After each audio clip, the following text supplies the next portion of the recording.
Vijayanagara channel ವೀಕ್ಷಕರಿಗೆ ನಮಸ್ಕಾರ. ವಿಜಯನಗರ ವಾರ್ತೆಗಳಿಗೆ ಸ್ವಾಗತ. ಮುಖ್ಯಾಂಶಗಳು.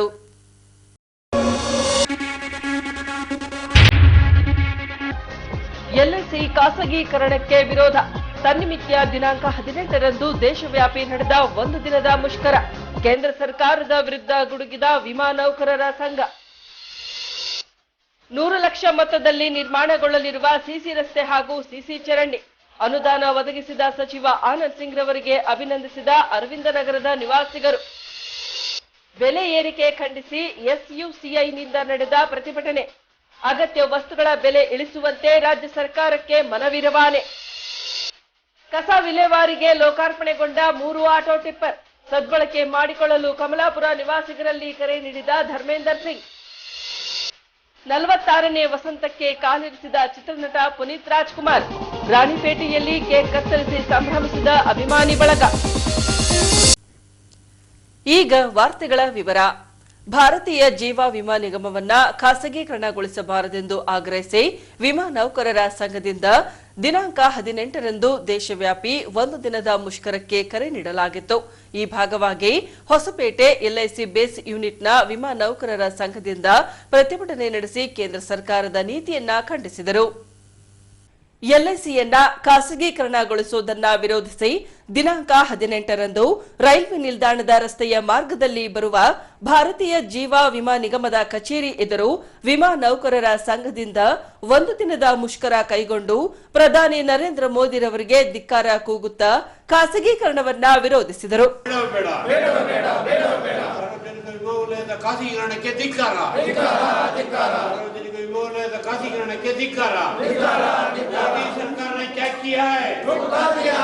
सरकार ने क्या किया है? धोखा देना, धोखा देना, धोखा देना. ನಾವು ಖಾಸಗೀಕರಣ ಮಾಡಬೇಕಾ, ಎಲ್ಐಸಿ ಅಂತ ಸಂಸ್ಥೆಯನ್ನು ನಾವು ದಿವಾಳಿ ಮಾಡಬೇಕಾ ಅಂತಕ್ಕಂಥದ್ದು 40 ಕೋಟಿ ಪಾಲಿಸಿದಾರನ್ನ ಕೇಳಬೇಕು. ಈ ದೇಶದಲ್ಲಿ ಒಂದು ಅತಿ ದೊಡ್ಡ ಸಮೀಕ್ಷೆ ನಡೀತದೆ. ಈ ದೇಶದಲ್ಲಿ ಎಷ್ಟು ಜನ ಇನ್ಶೂರಬಲ್ ಮಾಡಿಸಬಹುದು, ವಿಮೆಯನ್ನು ಎಷ್ಟು ಜನ ಮಾಡಿಸ್ಲಿಕ್ಕೆ ಸಾಧ್ಯ ಅಂದ್ರೆ ಈ ದೊಡ್ಡ ಸಮೀಕ್ಷೆಯಲ್ಲಿ ಬಹಿರಂಗ ಆಗಿದ್ದು 60 ಕೋಟಿ ಜನಗಳು ಈ ದೇಶದಲ್ಲಿ ಇನ್ಶೂರೆನ್ಸ್ ಮಾಡಲಿಕ್ಕೆ ಲಾಯಕ್ಕಿದ್ದಾರೆ ಅಂತ ಹೇಳ್ತಾರೆ. ಅಂಥದ್ರಲ್ಲಿ ಕಳೆದ 64 ವರ್ಷಗಳಲ್ಲಿ 42 ಕೋಟಿ ಪಾಲಿಸಿ ಮಾಡಿ 42 ಕೋಟಿ ನಾವು ಮಾಡಿದ್ದೇವೆ. ಇನ್ನು ಉಳಿದದ್ದು ಎಷ್ಟು? ಹೋಗ್ಲಿ, ಎಲ್ಐಸಿ ಏನಾದರೂ ದಿವಾಳಿ ಆಗಿದೆಯಾ? ಪ್ರತಿ ವರ್ಷದಿಂದ ಪ್ರತಿ ವರ್ಷಕ್ಕೆ ಲಾಭವನ್ನು ಕೊಡ್ತಾ ಆ ಲಾಭವನ್ನು ಇಡೀ ಸರ್ಕಾರಕ್ಕೆ ಕೊಟ್ಟು ಕೋಟಿಗಟ್ಟಲೆ ಸರ್ಕಾರವನ್ನು ಕೊಟ್ಟಿದೆ. ಇಲ್ಲಿವರೆಗೆ ನಾವು 32 ಲಕ್ಷ ಕೋಟಿಯನ್ನು ಸರ್ಕಾರದ ವಿವಿಧ ಅಭಿವೃದ್ಧಿಗೆ ನಾವು ದುಡ್ಡನ್ನು ಕೊಟ್ಟಿದ್ದೀವಿ. ಇಂಥ ದೊಡ್ಡ ಸಂಸ್ಥೆಯನ್ನು ನೀವು ಯಾಕೆ IPO ಮುಖಾಂತರ ದುರ್ಬಲಗೊಳಿಸಿ ವಿದೇಶಿ ನೇರ ಬಂಡವಾಳವನ್ನು ತಂದು ಇದನ್ನ ಯಾವುದೇ ಕೆಲವು ಶ್ರೀಮಂತರಿಗೆ ಮಾರಲಿಕ್ಕೆ ಹೊರಟಿರಲ್ಲ?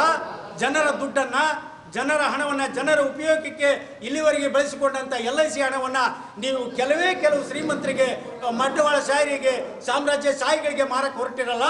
ಇದನ್ನು ನಾವು ಈ ದೇಶದ ಒಟ್ಟಾರೆಯಾಗಿ ಎಲ್ಲ ಜನರು ಕೂಡ, ಎಲ್ಲ ಪಾಲಿಸಿದಾರರು ಕೂಡ ನಾವು ಖಂಡಿಸ್ತಾ ಇದ್ದೇವೆ. ಸಾರ್ವಜನಿಕರ ಬ್ಯಾಂಕ್ಗಳನ್ನ ಮಾರಾಟಕ್ಕೆ ಇರಿಸಿರುವ ಕೇಂದ್ರ ಸರ್ಕಾರ ದೇಶದ ಜನತೆಯ ಜೀವನಾಡಿಯಾಗಿರುವ ಎಲ್ಐಸಿಯನ್ನ ಖಾಸಗೀಕರಣ ಮಾಡಲು ಹುನ್ನಾರ ನಡೆಸಿದೆ. ಇದರಿಂದ ವಿಮಾ ಪಾಲಿಸಿದಾರರಿಗೆ ಅನ್ಯಾಯವಾಗಲಿದೆ.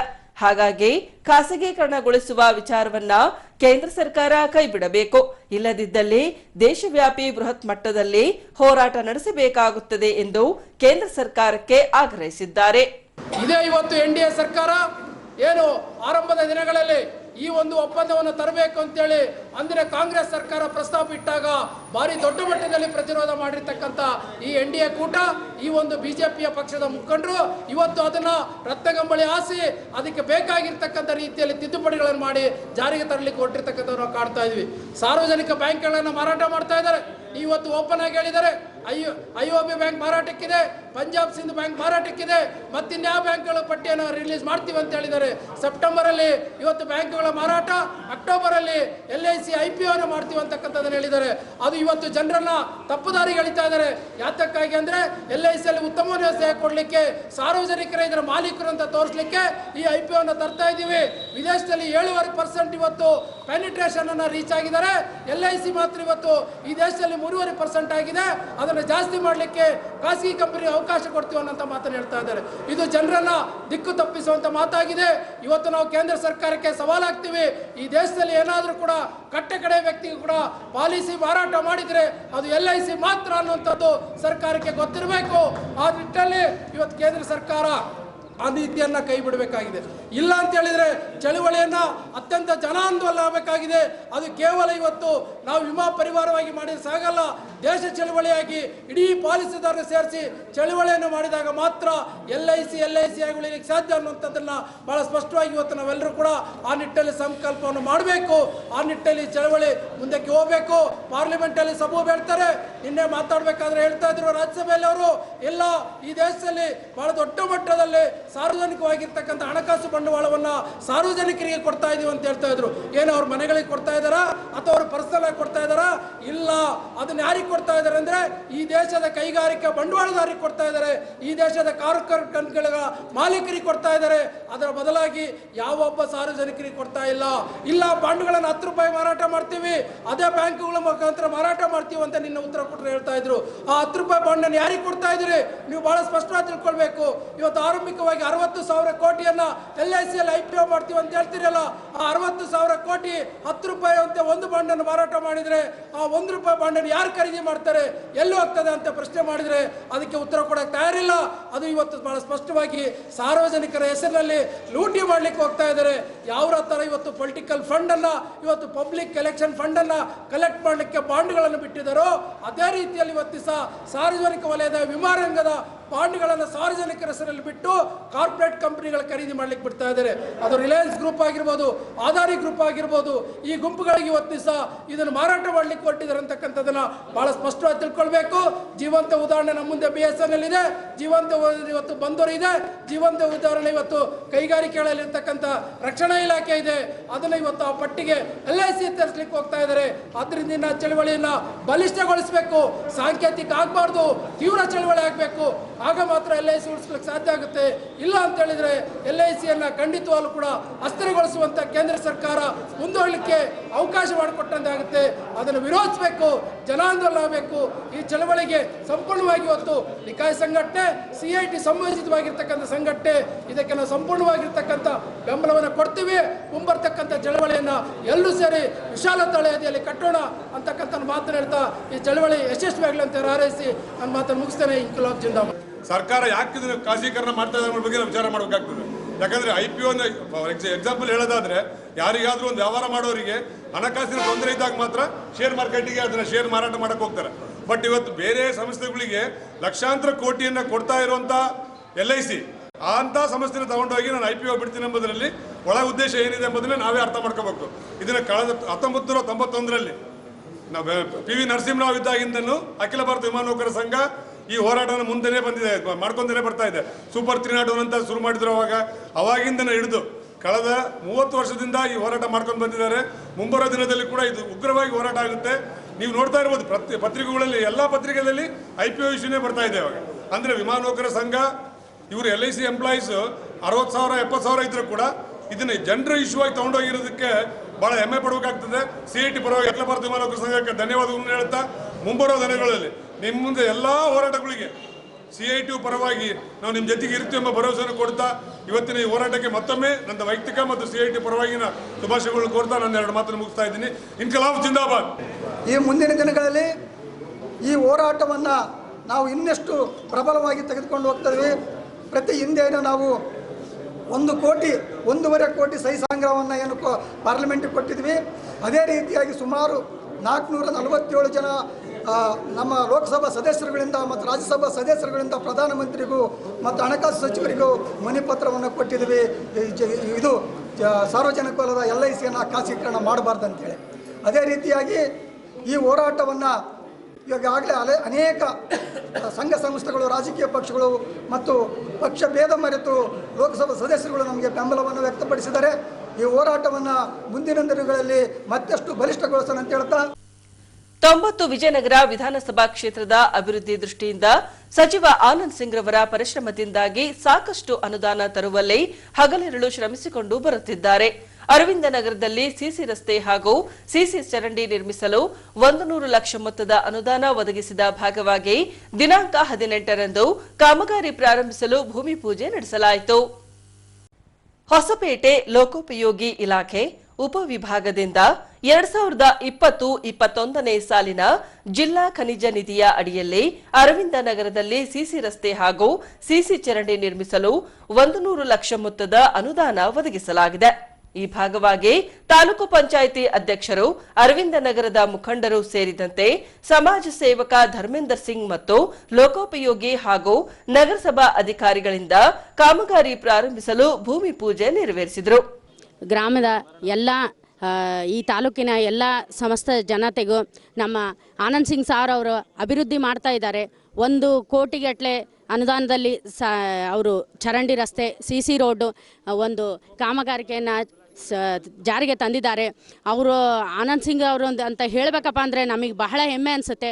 ಅವರು ಎಲ್ಲೇ ಇದ್ರೂ ಸಮೇತನೂ ಕಾಮಗಾರಿಕೆ ಆಗಲಿ ಯಾವುದೇ ಕೆಲಸ ಆಗಲಿ ಅವರು ನನ್ನಿಂದ ನಿಂದಿರಬಾರ್ದು ಅಂತ ಹೇಳ್ತಾ ಇಲ್ಲಿರುವಂಥ ಎಲ್ಲ ಜನತೆಯನ್ನು ಕರ್ಕೊಂಡು ನಮ್ಮ ಮುನ್ನಾ ಸರ್ ಅವರು ಮತ್ತು ಅಶೋಕ್ ಜೀರೆ ಅವರು, ಅಯ್ಯಳ್ಳಿ ತಿಮ್ಮಣ್ಣವರು ಎಲ್ಲರೂ ಸೇರಿ ನಾವು ಇದನ್ನು ಈ ಒಂದು ಉದ್ಘಾಟನೆಯನ್ನು ಮಾಡ್ತಾ ಇದ್ದೀವಿ. ಹೆಚ್ಚು ಹೆಚ್ಚು ಅಭಿವೃದ್ಧಿ ಕಾರ್ಯ ಮುಂದುವರಲಿ ಅಂತ ಹೇಳ್ತಾ ನನ್ನ 2 ಮಾತುಗಳನ್ನ ಮುಗಿಸ್ತೀನಿ. ಇನ್ನು ಯುಜಿಡಿ ಮತ್ತು ಕುಡಿಯುವ ನೀರಿನ ಪೈಪ್ಲೈನ್ ಅಳವಡಿಕೆ ಕಾರ್ಯ ಪೂರೈಸಿದ ನಂತರ ಸಿಸಿ ರಸ್ತೆ ನಿರ್ಮಿಸಬೇಕೆಂದು ಈ ಭಾಗದ ಮುಖಂಡರೊಬ್ಬರು ಸಚಿವರಲ್ಲಿ ಹಾಗೂ ಸಂಬಂಧಪಟ್ಟ ಇಲಾಖೆಗಳ ಅಧಿಕಾರಿಗಳಲ್ಲಿ ಕೋರಿಕೊಂಡಿದ್ದಾರೆ. ಸತ್ಯನಾರಾಯಣ ಅರವಿಂದ ನಗರ ನಿವಾಸಿ, ಅಭಿವೃದ್ಧಿಯೇ ಕನಸು ಎಂದು ಕನಸನ್ನು ಸಾಕಾರಗೊಳಿಸುವತ್ತ ನಮ್ಮೆಲ್ಲರ ನೆಚ್ಚಿನ ನಾಯಕ ಶ್ರೀಯುತ ಆನಂದ್ ಸಿಂಗ್ ರವರು ಸದಾ ಮನಸ್ಸಲ್ಲಿ ಅವರು ಅದನ್ನೇ ನೆನೆಸ್ಕೊಂಡು ಗುರಿಯಾಗಿ ಅಭಿವೃದ್ಧಿ ಪಥದಲ್ಲಿ ನಮ್ಮ ಹೊಸಪೇಟೆ ನಗರವನ್ನು ಕೊಂಡೊಯ್ಯಬೇಕು ಅಂತ ಕನಸುಗಾರರಾದ ಆನಂದ್ ಸಿಂಗ್ ರವರು ಸದಾ ಆ ದಿಕ್ಕಿನಲ್ಲೇ ಆಲೋಚನೆ ಮಾಡ್ತಾ ಇರ್ತಾರೆ ಅನ್ನೋದಕ್ಕೆ ಇವತ್ತಿನ ಕಾಮಗಾರಿ ಉದ್ಘಾಟನೆ ಮಾಡ್ತಾ ಇರೋದು ಒಂದು ಸಣ್ಣ ಉದಾಹರಣೆ ಅಷ್ಟೇ. ಅರವಿಂದ್ ನಗರ ನಿವಾಸಿಯಾದ ನಾನು ನಮ್ಮ ಅರವಿಂದ್ ನಗರ ನಿವಾಸಿಗಳೆಲ್ಲರ ಪರವಾಗಿ ಅವರಿಗೆ ಹೃತ್ಪೂರ್ವಕ ಧನ್ಯವಾದಗಳನ್ನ ಅರ್ಪಿಸ್ತಾ ಇದ್ದೀನಿ. ಬಹಳ ದಿನದಿಂದ ಇಲ್ಲಿ ರೋಡಿಂದ ರಸ್ತೆ ಕಾಮಗಾರಿಗಳು, ಹಾಗೆ ಕುಡಿಯೋ ನೀರಿನ ಕಾಮಗಾರಿ, ಹಾಗೆ ಯುಜಿಡಿ ಒಳಚರಂಡಿ ಅಭಿವೃದ್ಧಿ ಕಾಮಗಾರಿ ಎಲ್ಲ ನಿಂತೋಗಿದೆ. ನಾನು ಸಚಿವರಲ್ಲಿ ಹಾಗೂ ಸಂಬಂಧಪಟ್ಟ ಅಧಿಕಾರಿಗಳಲ್ಲಿ ಕೇಳ್ಕೊಳ್ಳೋದಿಷ್ಟೇ, ಸದಾ ಒಂದು ರೋಡ್ ಹಾಕ್ತೀವಿ, ಅದಾದಮೇಲೆ ಇನ್ನೊಬ್ಬರು ಬಂದು ಕಾಮಗಾರಿಗೆ ಆಗಿದ್ದಾರೆ, ಅದಾಗತ್ತೆ, ಇನ್ನೊಬ್ಬರಾಗತ್ತೆ. ಸಚಿವರು ಇದರಲ್ಲಿ ನೀರಿನಲ್ಲಿ ಹೋಮ ಮಾಡ್ದಂಗೆ ಆಗ್ತಾ ಇದೆ. ನಾನು ಕಂಟಿನ್ಯೂಸ್ ಆಗಿ ಇದನ್ನು ಅಬ್ಸರ್ವ್ ಮಾಡ್ತಾನೆ ಇದ್ದೀನಿ. ದಯವಿಟ್ಟು ನಮ್ಮ ಅಧಿಕಾರಿಗಳಲ್ಲಿ, ಮುನ್ಸಿಪಲ್ ಅಧಿಕಾರಿಗಳಲ್ಲಾಗಲಿ, ಕಾಂಟ್ರಾಕ್ಟ್ ಗುತ್ತಿಗೆದಾರರಾಗಲಿ, ನೀವು ಕೆಲಸ ಮುಗಿಸಿ ಹೋಗಬೇಕು ಅನ್ನೋದು ಒಂದೇ ಗುರಿಗೋಲ್ ಆಗಿರಬಾರ್ದು. ದಯವಿಟ್ಟು ಬೇರೆಯವರು ಬಂದರೆ ನಾವಿಲ್ಲಿ ನಿವಾಸಿಗಳು, ಎಷ್ಟೋ ಜನ ನಿವಾಸಿಗಳು ಇದ್ರ ಬಗ್ಗೆ ತಲೆ ಕೂಡ ಕೆಡಿಸ್ಕೊಳ್ಳಲ್ಲ. ಇದ್ರ ಮೂಲಕವಾಗಿ ನಾನು ಹೇಳೋದೇನೆಂದರೆ, ಹೊಸಪೇಟೆ ಎಲ್ಲ ನಿವಾಸಿಗಳಿಗೂ ಏನು ಹೇಳೋದಂದರೆ, ನಮ್ಮ ಏರಿಯಾನಲ್ಲಿ ಏನೇ ಒಂದು ಕಾಮಗಾರಿ ನಡೀತಾ ಇದ್ದರೆ ನಮ್ಮ ಕೆಲಸಗಳನ್ನ ಬದಿಗೊತ್ತಿ ಒಂದು 15 ನಿಮಿಷನ ಅದಕ್ಕೆ ಸಮಯ ಕೊಡಿ. ದಿನಾಗ್ಲೂ ಯಾರೋ ಒಬ್ಬರು ಮಾಡಿದ್ರೆ ಸಾಧ್ಯ ಆಗಲ್ಲ. ನಾವು ಇದನ್ನು ಇವತ್ತಿಲ್ಲಿ ಮಾಡಿ ತೋರಿಸ್ತಾ ಇದ್ದೀವಿ. ನಾವು ಇವತ್ತು ಕೇಳ್ತಾ ಇರೋದಷ್ಟೇ, ಸರ್ ಇಲ್ಲಿ ಎಲ್ಲ ಕೆಲಸಗಳು ಮುಗಿದ ಮೇಲೆ ಕಾಂಕ್ರೀಟ್ ಹಾಕ್ರಿ. ಪೂಜೆ ಮಾಡಿದ್ದೀವಿ. ನಮ್ಮ ಅಣ್ಣನವರ ಧರ್ಮೇಂದ್ರ ಸಿಂಗ್ ಅವ್ರಿಗೂ ನಾನು ಕೇಳ್ಕೊಳ್ಳೋದಿಷ್ಟೇ, ಸರ್ ನಾವು ನಿಮ್ಮ ಗಮನಕ್ಕೆ ಆಗಾಗ ನಿಮ್ಗೆ ತರ್ತಾ ಇದ್ದೀನಿ ಈ ವಿಷಯಗಳು. ಇದನ್ನು ಕುಡಿಯೋ ನೀರಿನ ಅಭಿವೃದ್ಧಿ ಕಾಮಗಾರಿ ಆಗಿರ್ಬೋದು, ಇಲ್ಲ ಅಂತಂತಂದರೆ ಒಳಚರಂಡಿ ಕಾಮಗಾರಿ ಆಗಿರ್ಬೋದು, ರೋಡ್ ಹಾಕಿದ ತಕ್ಷಣ ಅವ್ರು ಬಂದು ಅಗಿಯೋದು. ಇವ್ರು ಏನಾಗುತ್ತೆ, ಕಾಂಟ್ರಾಕ್ಟರ್ಗಳು ಏನಂತಾರೆ, ಇಲ್ಲಪ್ಪ ನಮ್ಮ ಕೆಲಸ ನಾವು ಮಾಡಿಬಿಡ್ತೀವಿ, ಅವ್ರು ಬಂದು ಮಾಡಿಸ್ಕೋತಾರೆ, ನೀವು ಮಾಡಿಸ್ಕೋಬೇಕಾಗಿತ್ತು, ಆಗಲೇ ನಾವು ಬಂದಾಗ ಅಡ್ಡ ಮಾಡ್ತೀವಲ್ಲ ಅಂತ. ಇದನ್ನು ನಾನು ಕೇಳ್ಕೊಳ್ಳೋದಿಷ್ಟೇ, ಯಾವುದೋ ಅಡ್ಡ ಮಾಡಬೇಕು, ಅಡ್ಡಿಪಡಿಸ್ಬೇಕು ಅನ್ನೋ ಉದ್ದೇಶ ಅಲ್ಲ. ಎಲ್ಲ ಕೆಲಸ ಆದಮೇಲೆ ಕೆಲಸ ಮಾಡಿದ್ರೆ ರೋಡ್ ಭಾಳ ದಿನ ಉಳಿತದೆ, ನೀವು ಮಾಡಿದ ಕೆಲಸಕ್ಕೂ ಒಂದು ಸಾರ್ಥಕತೆ ಇರ್ತದೆ ಅಂತ ಹೇಳ್ತಾ, ಇದನ್ನು ಖಂಡಿತವಾಗಲೂ ಎಲ್ಲರೂ ಒಂದು ಡಿಪಾರ್ಟ್ಮೆಂಟ್ಗೂ ಇನ್ನೊಂದು ಡಿಪಾರ್ಟ್ಮೆಂಟ್ಗೂ ಕೋಆರ್ಡಿನೇಷನ್ ಇರಲಿ ಅಂತ ಕೇಳ್ಕೊಳ್ತಾ, ಈ ಕಾಮಗಾರಿನ ಉದ್ಘಾಟನೆ ಮಾಡಿದಂಥ ಎಲ್ಲ ಹಿರಿಯರಿಗೂ ಹಾಗೂ ಅಕ್ಕ ತಂಗಿಯರಿಗೂ ಹಾಗೂ ಈ ಊರಿನ ಈ ಜಾಗದ ಈ ನಮ್ಮ ವಾರ್ಡ್ನ ಪ್ರಮುಖರಿಗೂ ಧನ್ಯವಾದ ಅರ್ಪಿಸ್ತಾ, ಆನಂದ್ ಸಿಂಗ್ ರವರಿಗೆ ಹೃತ್ಪೂರ್ವಕ ಧನ್ಯವಾದಗಳನ್ನ ಅರ್ಪಿಸ್ತಾ ನನ್ನ ಮಾತನ್ನು ವಿರಾಮ ಕೊಡ್ತೀನಿ. ಜೈ ಹಿಂದ್, ಜೈ ಭಾರತ್ ಮಾತೆ. ಇನ್ನು ಬಹಳ ದಿನಗಳಿಂದ ಅಭಿವೃದ್ಧಿಯಿಂದ ವಂಚಿತಗೊಂಡಿದ್ದ ರಸ್ತೆಗಳನ್ನು ಅಭಿವೃದ್ಧಿಪಡಿಸಲು 100 ಲಕ್ಷ ಮೊತ್ತದ ಅನುದಾನ ಒದಗಿಸಿದ ಸಚಿವ ಆನಂದ್ ಸಿಂಗ್ ರವರಿಗೆ ಈ ಭಾಗದ ಮತ್ತೊಬ್ಬ ಮುಖಂಡ ಅಭಿನಂದಿಸಿದ್ದಾರೆ. ಸರ್, ಇವತ್ತು ಹೊಸಪೇಟೆಯನ್ನು ವಿಜಯನಗರ ಜಿಲ್ಲಾ ಮಾಡಿದಂಥ ಸನ್ಮಾನ್ಯ ಸಚಿವರಾದ ಆನಂದ್ ಸಿಂಗ್ ಸಾಹೇಬರಿಗೆ ಮೊದಲನೇದಾಗಿ ಧನ್ಯವಾದಗಳು ಹೇಳುತ್ತಾ, ಅದೇ ರೀತಿ ಹಲವಾರು ವರ್ಷಗಳಿಂದ ಬಸಡಿಪೋ ಹಿಂದೆ ರಸ್ತೆಗಳನ್ನು ಹದಗೆಟ್ಟು ಹೋಗಿದ್ದವು. ಹಲವಾರು ಬಾರಿ ಹೋರಾಟ ಮುಖಾಂತರ ರಸ್ತೆಗಳು ಹಂತವಾಗಿ ಅಭಿವೃದ್ಧಿ ಕಾಣ್ತಾ ಇದ್ದೀವಿ. ನಿಜವಾಗಲೂ ಅವರಿಗೆ ಅಭಿನಂದನೆಯನ್ನು ಸಲ್ಲಿಸಬೇಕಾಗುತ್ತೆ. ಬಸಡಿಪೋಯಿಂದ ಶಾದಿಮಾಲಿಂದ ಹಿಡ್ಕೊಂಡು MP ಪ್ರಕಾಶ್ ನಗರ ಮಟ್ಟ ಇನ್ನೂ ಕೆಲವು ರಸ್ತೆಗಳು, ಒಂದು ಒಲಿಸಾವ್ ಲೇಪ್ನಲ್ಲಿ ಒಂದು ರಸ್ತೆ ಇದೆ, ಇನ್ನೊಂದು ರಸ್ತೆ ಮೀನಾಕ್ಷಿ ಲೇಔಟಲ್ಲಿ ಒಂದು ರಸ್ತೆ ಇದೆ. ಆಮೇಲೆ ಪಕ್ಕದಲ್ಲಿ ಹಳ್ಳ ಇರೋದ್ರಿಂದ ಮಳೆಗಾಲ ಬಂದಾಗೆಲ್ಲ ಹಳ್ಳ ತುಂಬಿಕೊಂಡು ಮನೆಗಳ ಮಟ್ಟ ನೀರು ನುಗ್ತಾ ಇದೆ. ಅದು ಕೂಡ ತಮ್ಮ ಗಮನಕ್ಕಿರಬೇಕು, ಸಾಹೇಬ್ರ ಗಮನಕ್ಕಿರಬೇಕು. ಆಮೇಲೆ ಹಳ್ಳ ಬಂದು ಇಲ್ಲಿಂದ ಬಂದು ಎಡ್ಸೂಲ್ ಮಠ ಒಂದು 20 ಅಡಿ ಆಗಲ ಮಾತ್ರ ಒಂದು RCC ಹಳ್ಳ ಮಾಡಿದರೆ ಮಾತ್ರ ಮುಂದೆ ಬರುವಂಥ ಅನಾಹುತಗಳಿಗೆ ತಪ್ಪಿಸುವಂಥ ಕೆಲಸ ಆಗುತ್ತೆ.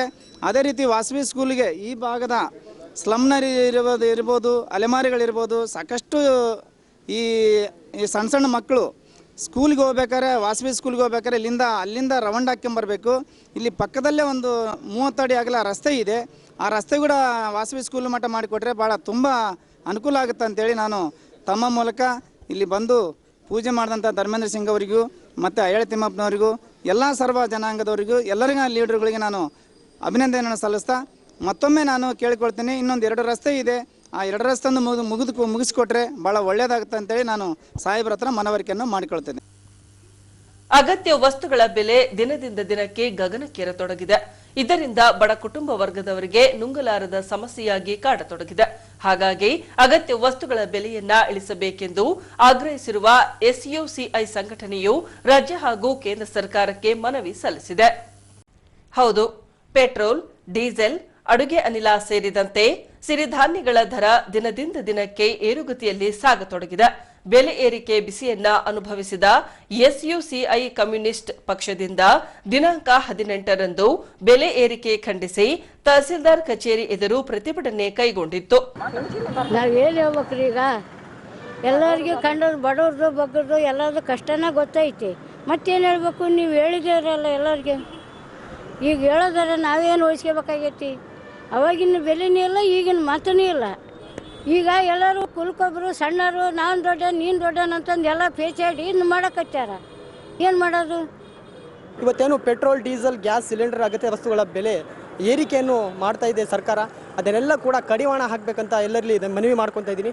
ಯಾಕಪ್ಪ ಅಂತಂದರೆ ಗ್ರಾಮೀಣ ಪ್ರದೇಶದಲ್ಲಿರುವಂಥ ಎಲ್ಲ ವ್ಯಕ್ತಿಗಳು ಕೂಡ ಬಡತನ, ನಿರುದ್ಯೋಗದಿಂದ ಇರ್ತಾರೆ. ಅವರಿಗೆಲ್ಲರಿಗೂ ಕೂಡ ಅವರಿಗೆ ಒಂದು ನಿಯಂತ್ರಿತವಾದಂಥ ರೀತಿಯಲ್ಲಿ ಅವರಿಗೆ ಅಗತ್ಯ ವಸ್ತುಗಳನ್ನು ಬೆಲೆ ಕಡಿಮೆ ಮಾಡುವುದರ ಮೂಲಕ ಸರ್ಕಾರ, ಕೇಂದ್ರ ಸರ್ಕಾರ ಅವರಲ್ಲಿ ಮನವಿ ಮಾಡುವುದರ ಮೂಲಕ ಈ ಒಂದು ಹೋರಾಟವನ್ನು ಮಾಡುತ್ತಿದೆ. ಸರಿ ಹೇಳ್ದಂಗೆ ಮಾರ್ಚ್ 19ನೇ ತಾರೀಕು ಒಂದು ರ್ಯಾಲಿ ಕೂಡ ನಡೆಸ್ತೀವಿ ಅಂತ. ಅದರಲ್ಲಿ ಕೂಡ ಎಲ್ಲರೂ ಭಾಗಿಯಾಗಿ ಕೂಡ ತಮ್ಮ ತಮ್ಮ ಯೋಚನೆಗಳು ಅಥವಾ ಈ ಪೆಟ್ರೋಲ್, ಡೀಸೆಲ್, ಗ್ಯಾಸ್ ಸಿಲಿಂಡರ್ಗಳ ಬಗ್ಗೆ ನಾವು ಹೆಚ್ಚುವಾಗಿ ಅದರ ಬಗ್ಗೆ ಗಮನ ಹರಿಸಿ ಇದನ್ನು ಕಡಿವಾಣ ಹಾಕಿದರ ಮೂಲಕ ನಾವು ಎಲ್ಲರೂ ಕೂಡ ಇದರಲ್ಲಿ ಭಾಗಿಯಾಗಿ ಇದನ್ನು ಕಡಿವಾಣ ಹಾಕುವುದರ ಮೂಲಕ ಅದನ್ನು ಬಗೆಹರಿಸಬೇಕಾಗಿ ಕೇಳ್ತೀವಿ. ಗ್ರಾಮೀಣ ಮಟ್ಟದಲ್ಲಿರುವಂಥ ಬಡವರು ಏನು ಮಾಡಬೇಕು ಎಂದು ಹೇಳ್ತೀನಿ.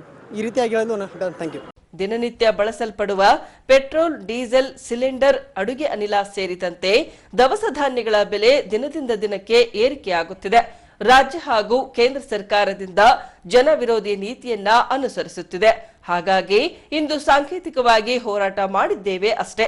ಇದೇ ತಿಂಗಳು 19ರಂದು ಬೆಂಗಳೂರಿನಲ್ಲಿ ಬೆಲೆ ಏರಿಕೆ ಖಂಡಿಸಿ ರಾಜ್ಯ ಮಟ್ಟದ ರ್ಯಾಲಿ ನಡೆಸಲಾಗುವುದೆಂದು SUCIನ ಜಿಲ್ಲಾಧ್ಯಕ್ಷರು ತಿಳಿಸಿದ್ದಾರೆ. ಡಾಕ್ಟರ್ ಪ್ರಮೋದ್ ಅಂತ, ನಾವು SUCI ಕಮ್ಯುನಿಸ್ಟ್ ಪಕ್ಷದ ಜಿಲ್ಲಾ ಮುಖಂಡರು. ಇವತ್ತು ನಮ್ಮ SUCI ಕಮ್ಯುನಿಸ್ಟ್ ಪಕ್ಷದಿಂದ ಈ ಅಗತ್ಯ ವಸ್ತುಗಳ ಬೆಲೆ ಏರಿಕೆ ವಿರುದ್ಧ ನಾವು ಪ್ರತಿಭಟನೆ ಮಾಡ್ತಾ ಇದ್ದೀವಿ. ಮುಖ್ಯವಾಗಿ ಪೆಟ್ರೋಲು, ಡೀಸೆಲ್ಲು, ಗ್ಯಾಸ್ ಸಿಲಿಂಡರ್ ಬೆಲೆ ಏರಿಕೆ, ಹಾಗೆ ದವಸ ಧಾನ್ಯ, ಎಣ್ಣೆ, ಪ್ರತಿಯೊಂದು ಅಗತ್ಯ ವಸ್ತುಗಳ ಬೆಲೆಗಳು ಜಾಸ್ತಿ ಆಗ್ತಿದೆ. ಕೇಂದ್ರ ಮತ್ತು ರಾಜ್ಯ ಸರ್ಕಾರಗಳ ಜನವಿರೋಧಿ ನೀತಿಗಳಿಂದ ಇವತ್ತು ಜನಗಳು ಸಾಕಷ್ಟು ಕಷ್ಟಗಳನ್ನು ಅನುಭವಿಸ್ತಾ ಇದ್ದಾರೆ. ಇವತ್ತು ಇದರ ವಿರುದ್ಧ ಒಂದು ಪ್ರಬಲ ಹೋರಾಟಗಳನ್ನ ಬೆಳೆಸಬೇಕು ಅನ್ನೋ ದೃಷ್ಟಿಯಿಂದ ನಾವು ಇದನ್ನ ಇಲ್ಲಿ ಒಂದು ಸಾಂಕೇತಿಕ ಪ್ರತಿಭಟನೆ ಮಾಡ್ತಾ ಇದ್ದೀವಿ. ಈ ಹೋರಾಟ ಇನ್ನೂ ದೊಡ್ಡ ಮಟ್ಟದಲ್ಲಿ ಮುಂದುವರಿಯುತ್ತೆ. ನಾಳೆ ಬೆಂಗಳೂರಲ್ಲಿ ಮಾರ್ಚ್ 19ನೇ ತಾರೀಕು ರಾಜ್ಯ ಮಟ್ಟದ ರ್ಯಾಲಿ ಕೂಡ ಹಮ್ಮಿಕೊಂಡಿದ್ದೀವಿ. ಇಂಥ ಹಲವಾರು ಜನಪರವಾದ ಹೋರಾಟಗಳಿಗೆ ಜನಗಳು ಬೆಂಬಲ ಕೊಡಬೇಕು. ಈ ಹೋರಾಟವನ್ನು ಬಲಿಷ್ಠಗೊಳಿಸಬೇಕು. ಆಗ ಮಾತ್ರ ಕೇಂದ್ರ ಮತ್ತು ರಾಜ್ಯ ಸರ್ಕಾರಗಳ ನೀತಿಗಳನ್ನು ಹಿಮ್ಮೆಟ್ಟಿಸಕ್ಕೆ ಸಾಧ್ಯ ಅಂತೇಳಿ ಈ ಸಂದರ್ಭದಲ್ಲಿ ಹೇಳಕ್ಕೆ ಇಷ್ಟಪಡ್ತೀನಿ. ಇನ್ನು ಅಗತ್ಯ ವಸ್ತುಗಳ ಬೆಲೆಯನ್ನ ಇಳಿಸುವಂತೆ ಆಗ್ರಹಿಸಿ ತಹಸೀಲ್ದಾರ್ ಕಚೇರಿ ಅಧಿಕಾರಿಗಳ ದ್ವಾರ ರಾಜ್ಯ ಹಾಗೂ ಕೇಂದ್ರ ಸರ್ಕಾರಕ್ಕೆ ಒತ್ತಾಯಿಸಿದ್ದಾರೆ. ಕಮಲಾಪುರ ಪಟ್ಟಣ ಪಂಚಾಯಿತಿಯಿಂದ ಮನೆ ಮನೆ ಕಸ ಸಂಗ್ರಹಿಸುವ 3 ಆಟೋ ಟಿಪ್ಪರ್ಗಳನ್ನು ಖರೀದಿಸಲಾಗಿದೆ. ಈ ಭಾಗವಾಗಿ ಸಚಿವ ಆನಂದ್ ಸಿಂಗ್ ರವರ ಸೂಚನೆ ಮೇರೆಗೆ ದಿನಾಂಕ 17ರಂದು ಆಟೋ ಟಿಪ್ಪರ್ಗಳನ್ನು ಉದ್ಘಾಟಿಸಿ ಲೋಕಾರ್ಪಣೆಗೊಳಿಸಲಾಗಿದೆ. ಕಮಲಾಪುರದ ಪಟ್ಟಣ ಪಂಚಾಯಿತಿಯ 15ನೆಯ ಹಣಕಾಸು ಯೋಜನೆಯ ಅಡಿಯಲ್ಲಿ ಮನೆ ಮನೆಗೆ ತೆರಳಿ ಕಸವನ್ನ ಸಂಗ್ರಹಿಸುವ 3 ಆಟೋ ಟಿಪ್ಪರ್ಗಳನ್ನು ಖರೀದಿಸಲಾಗಿದೆ. ಈ ಭಾಗವಾಗಿ ಸಚಿವ ಆನಂದ್ ಸಿಂಗ್ ರವರ ಸೂಚನೆಯ ಮೇರೆಗೆ ಕಮಲಾಪುರ ಪಟ್ಟಣ ಪಂಚಾಯಿತಿಯ ಅಧ್ಯಕ್ಷರು, ಸದಸ್ಯರು ಹಾಗೂ ಸಮಾಜ ಸೇವಕ ಧರ್ಮೇಂದರ್ ಸಿಂಗ್ ರವರು 3 ಆಟೋ ಟಿಪ್ಪರ್ಗಳಿಗೆ ಹಿಂದೂ ಧಾರ್ಮಿಕ ವಿಧಿವಿಧಾನಗಳ ಪ್ರಕಾರ ಪೂಜೆ ಸಲ್ಲಿಸಿ ಲೋಕಾರ್ಪಣೆಗೊಳಿಸಿದರು. ಕಮಲಾಪುರ ಪಟ್ಟಣ ಪಂಚಾಯಿತಿ ವತಿಯಿಂದ ಮನೆ ಮನೆ ಕಸ ಎತ್ತುವ ಆಟೋ ಟಿಪ್ಪರ್ ಗಾಡಿಗಳನ್ನು ಪೂಜೆ ಮಾಡಲಾಗಿದೆ. ಒಟ್ಟಿಗೆ ಮೊದಲು ಸ್ವಲ್ಪ ಭಾಳ ಕಷ್ಟ ಆಗ್ತಿತ್ತು ಗಾಡಿಗಳು ಇಲ್ಲದ ಕಾರಣಕ್ಕೆ. ಈಗ ಹೊಸ ಗಾಡಿಗಳು ಸ್ವಲ್ಪ ಅನುಕೂಲ ಆಗ್ತೈತೆ. ಹಂಗಾಗಿ ಇನ್ನು ಮುಂದಿನ ದಿನಗಳಲ್ಲಿ ಬೇರೆ ಅಭಿವೃದ್ಧಿ ಏನೇನು ಕೆಲಸಗಳಿದಾವೆ ಎಲ್ಲ ಸ್ವಲ್ಪ ನಮ್ಮ ಸಚಿವರಿಗೆ ಹೇಳಿ ಬಗೆಹರಿಸ್ಕೊಂತೀವಿ ಅಂತೇಳಿ ನಾನು 2 ಮಾತನ್ನು ಮುಗಿಸ್ತಿದ್ದೀನಿ. ನಂತರ ಸಮಾಜ ಸೇವಕ ಧರ್ಮೇಂದರ್ ಸಿಂಗ್ ರವರು ಮಾತನಾಡಿ, ಬರುವ ದಿನಗಳಲ್ಲಿ ಇನ್ನೂ 3 ಆಟೋ ಟಿಪ್ಪರ್ ವಾಹನಗಳನ್ನು ಖರೀದಿಸಲಾಗುತ್ತಿದೆ.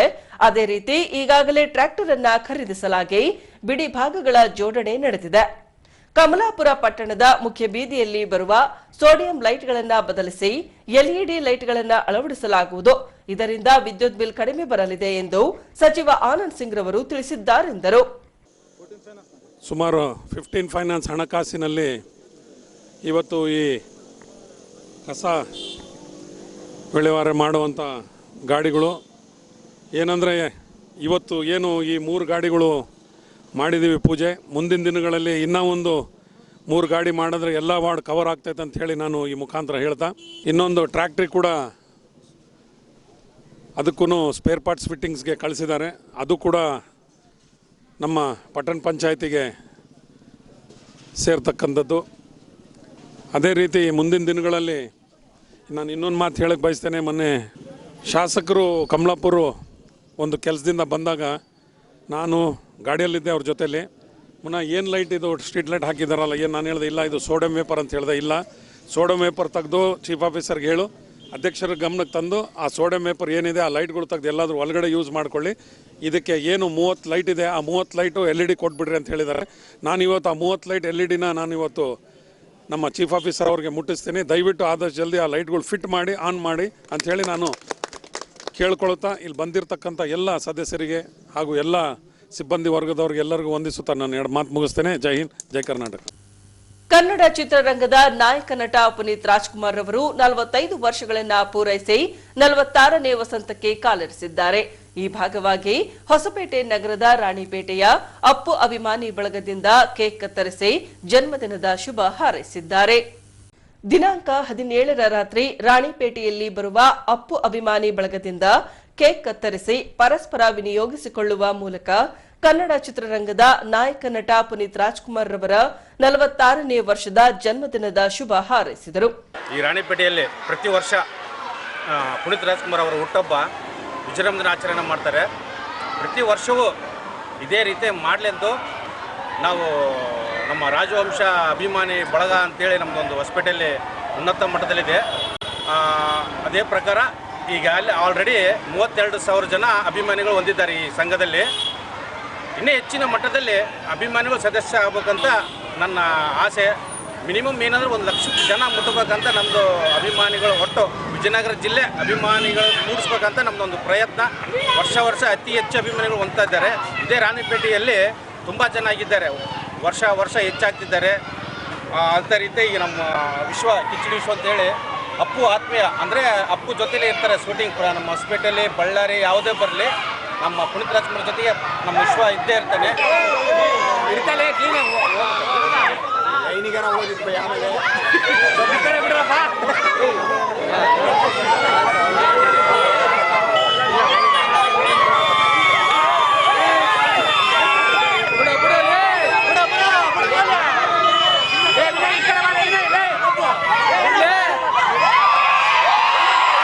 ಇನ್ನು ಪ್ರತಿ ವರ್ಷ ರಾಣಿಪೇಟೆಯ ಅಪ್ಪು ಅಭಿಮಾನಿ ಬಳಗದಿಂದ ಜನ್ಮದಿನ ಆಚರಿಸಿಕೊಂಡು ಬರುತ್ತಿರುವ ಅಭಿಮಾನಕ್ಕೆ ಅಪ್ಪುರವರ ಮತ್ತೊಬ್ಬ ಅಭಿಮಾನಿ ಅಭಿನಂದಿಸಿದ್ದಾರೆ.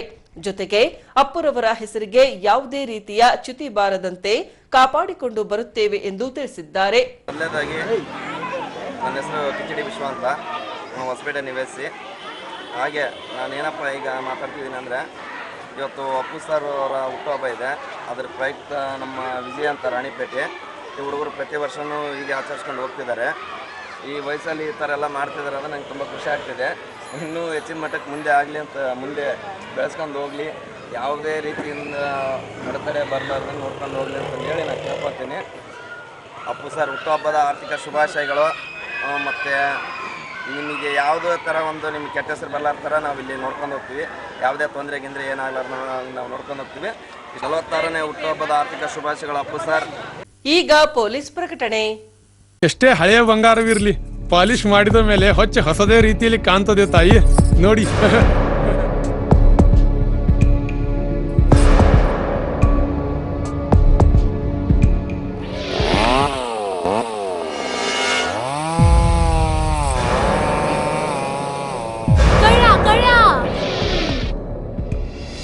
ತಾಯಿ, ನಿಮ್ಮ ಮೈ ಮೇಲೆ ಅದೋ ಹೊಲಸು ಬಿದ್ದಿದೆ.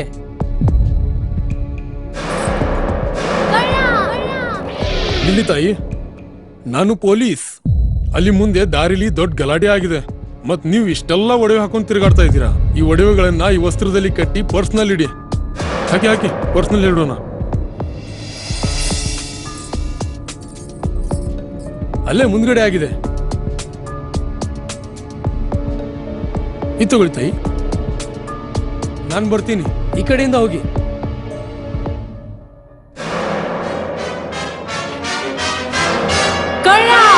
ಇಂತಹ ಮೋಸದ ಸಂಗತಿ ನಿಮಗೂ ನಡೆಯಬಹುದು. ತಮ್ಮ ಬೆಲೆ ಬಾಳುವ ಒಡವೆ ಆಭರಣ ವಸ್ತುಗಳನ್ನು ಎಚ್ಚರಿಕೆಯಿಂದ ಕಾಪಾಡಿ. ಯಾವುದೇ ಮಾತುಗಳಿಗೆ ಮರುಳಾಗಬೇಡಿ. ಸಂಶಯಾಸ್ಪದ ರೀತಿಯಲ್ಲಿ ಯಾರಾದರೂ ಕಂಡು ಬಂದರೆ ಸಮೀಪದ ಪೊಲೀಸ್ ಠಾಣೆಯನ್ನು ಸಂಪರ್ಕಿಸಿರಿ. ನಿಮ್ಮ ದೂರುಗಳನ್ನು ಪೊಲೀಸ್ ಕಂಟ್ರೋಲ್ ರೂಮ್ ಸಂಖ್ಯೆ 100 ಅಥವಾ 0832258100ಗೆ ನೀಡಿರಿ. ಬಳ್ಳಾರಿ ಜಿಲ್ಲಾ ಪೊಲೀಸರ ವತಿಯಿಂದ ಜನಹಿತಾರ್ಥ ಪ್ರಕಟಿಸಲಾಗಿದೆ. ಈಗ ಕೊನೆಯಲ್ಲಿ ಮತ್ತೊಮ್ಮೆ ವಾರ್ತೆಗಳ ಮುಖ್ಯಾಂಶಗಳು.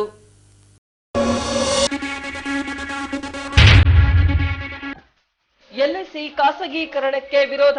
ತನ್ನಿಮಿತ್ಯ ದಿನಾಂಕ 18ರಂದು ದೇಶವ್ಯಾಪಿ ನಡೆದ ಒಂದು ದಿನದ ಮುಷ್ಕರ. ಕೇಂದ್ರ ಸರ್ಕಾರದ ವಿರುದ್ಧ ಗುಡುಗಿದ ವಿಮಾ ನೌಕರರ ಸಂಘ. 100 ಲಕ್ಷ ಮೊತ್ತದಲ್ಲಿ ನಿರ್ಮಾಣಗೊಳ್ಳಲಿರುವ ಸಿಸಿ ರಸ್ತೆ ಹಾಗೂ ಸಿಸಿ ಚರಂಡಿ ಅನುದಾನ ಒದಗಿಸಿದ ಸಚಿವ ಆನಂದ್ ಸಿಂಗ್ ರವರಿಗೆ ಅಭಿನಂದಿಸಿದ ಅರವಿಂದ ನಗರದ ನಿವಾಸಿಗರು. ಬೆಲೆ ಏರಿಕೆ ಖಂಡಿಸಿ ಎಸ್ಯುಸಿಐನಿಂದ ನಡೆದ ಪ್ರತಿಭಟನೆ. ಅಗತ್ಯ ವಸ್ತುಗಳ ಬೆಲೆ ಇಳಿಸುವಂತೆ ರಾಜ್ಯ ಸರ್ಕಾರಕ್ಕೆ ಮನವಿ ರವಾನೆ. ಕಸ ವಿಲೇವಾರಿಗೆ ಲೋಕಾರ್ಪಣೆಗೊಂಡ 3 ಆಟೋ ಟಿಪ್ಪರ್ ಸದ್ಬಳಕೆ ಮಾಡಿಕೊಳ್ಳಲು ಕಮಲಾಪುರ ನಿವಾಸಿಗರಲ್ಲಿ ಕರೆ ನೀಡಿದ ಧರ್ಮೇಂದರ್ ಸಿಂಗ್. 46ನೇ ವಸಂತಕ್ಕೆ ಕಾಲಿರಿಸಿದ ಚಿತ್ರನಟ ಪುನೀತ್ ರಾಜ್ಕುಮಾರ್. ರಾಣಿಪೇಟೆಯಲ್ಲಿ ಕೇಕ್ ಕತ್ತರಿಸಿ ಸಂಭ್ರಮಿಸಿದ ಅಭಿಮಾನಿ ಬಳಗ.